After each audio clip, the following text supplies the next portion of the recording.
Tamil cinema நேயர்களுக்கு வணக்கம். இப்போ நம்ம பேட்ட படத்தோட ரிவ்யூ பார்க்க போகிறோம். ரிவ்யூக்குள்ளே போகிறதுக்கு முன்னாடி நம்ம தமிழ் சினிமா சேனலை சப்ஸ்கிரைப் பண்ணாதவங்க சப்ஸ்கிரைப் பண்ணிங்க. கூடவே அந்த பெல் பட்டனும் கிளிக் பண்ணிங்க. வாங்க வீடியோக்குள்ளே போகலாம்.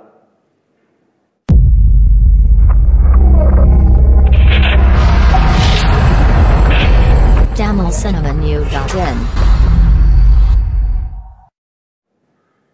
ரஜினி அப்படின்னு ஒரு பேரை சொன்னாலே போதும், அவ்வளோ கூட்டம் திரண்டு படத்துக்காக வரத்துக்கு ரெடியாக இருக்காங்க. அப்படிப்பட்ட ரஜினி சார் அவர்கள் 69 வயதானாலும் இளம் நடிகர்களுக்கு ஈக்குவலாக போட்டி போட்டு நடிச்சிட்டு இருக்காரு. அவர் இப்போ ரொம்ப நாளாக பார்த்தீங்கன்னா ஒரு கிளாஸ் லுக்லேயே தான் நம்ம பார்த்துட்டு இருக்கோம். அவரை மாஸ் லுக்கில் பார்த்தா எப்படி இருக்கும்?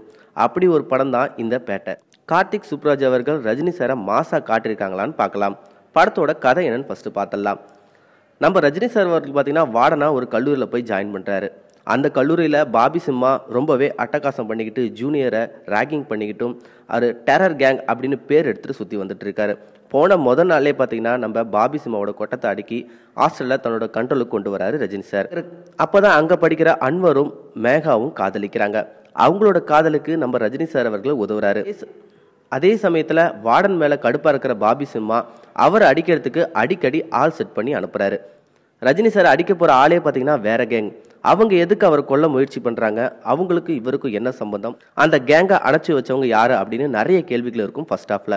அதுக்கெல்லாம் விடையாதான் செகண்ட் ஹாஃப். ஸோ செகண்ட் ஹாஃபில் மீதி கதை தான் நம்ம பேட்டா படத்தோட கதை. ஸோ தேட்டரில் போய் பாருங்கள். அடுத்ததாக பார்த்தீங்கன்னா முழுக்க முழுக்க ஒரு மாஸ் பிராண்டு தான் இந்த பேட்டா படம். ஸோ இவ்வளோ நாளாக இந்த ரஜினி சார் எங்கே போனார் அப்படின்னு நம்ம பார்க்குற நமக்கே தோன்ற அளவுக்கு சூப்பராகவே காமிச்சிருக்காங்க. அவரோட அந்த துள்ளலான நடிப்பு, மாணவர்கிட்ட அன்பாக பேசுகிறதும் மிரட்டுறதும், அதே சமயத்தில் வில்லனுங்களை அடித்து தும்சம் பண்ணுறதுன்னு ஃபர்ஸ்ட் ஹாஃப்லேயே சும்மா பட்டையை கலப்புறாரு. சும்மா சான்ஸே இல்லை. ஃபர்ஸ்ட் ஹாஃப் போகிறதே தெரில, அவ்வளோ விறுவிறுப்பாக போயிடுது ஃபர்ஸ்ட் ஹாஃப்.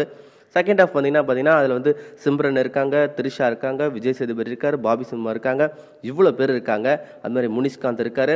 முனிஷ்காந்த் கிட்ட அந்த காமெடியாக பேசும்போதெல்லாம் பார்த்தீங்கன்னா அந்த பாம்புன்னு சொல்லிட்டு அவரை பயமுத்துறது, பாபி சிம்மாவோட அப்பா கிட்ட போய் ரொம்ப கூலாக டீல் பண்ணுறது, இந்த சீன்லாம் செம மாசாக இருக்குது சாருக்கு. ஏன்னா த்ரிஷா சிம்ரன்லாம் படத்தில் ஒரு ப்ராப்பர்ட்டி மாதிரி தான். ஸோ அந்த அளவுக்கு ஒரு அழுத்தமான கேரக்டர் இல்லை.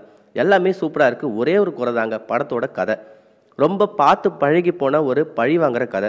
ஸோ இருந்தாலும் இவ்வளோ கதாபாத்திரங்கள் எதுக்கு? அவ்வளோ கதாபாத்திரத்தை பயன்படுத்தியும் அந்த எந்த கதாபாத்திரக்குமே ஒரு அழுத்தம் இல்லாமல் ஒரு மேலாட்டமாகவே போயிடுச்சு. ரஜினி சார் தான் ஃபுல்லாக படத்தை தாங்கி செல்றாருன்னே சொல்லலாம்.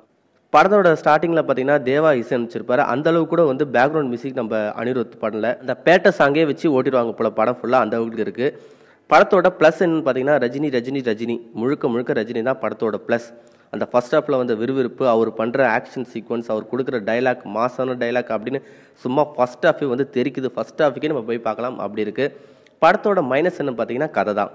ஸோ நம்ம பார்த்து பழகி போன ஒரு பழி வாங்குற கதை, அதை நம்ம அழகாக கொண்டு போயிருக்கலாம். ஆனால் இவ்வளோ கேரக்டர்ஸ் தேவையா அப்படின்னு ஒரு கேள்விக்குறி தான்.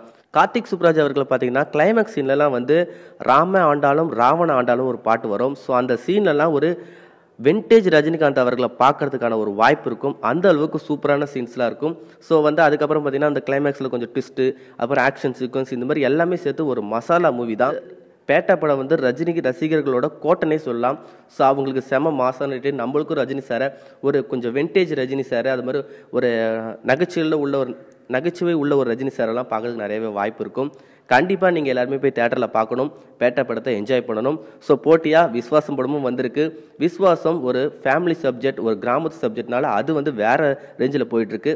நம்ம தலைவரை மாசா பார்த்து ரொம்ப நாள் ஆச்சு.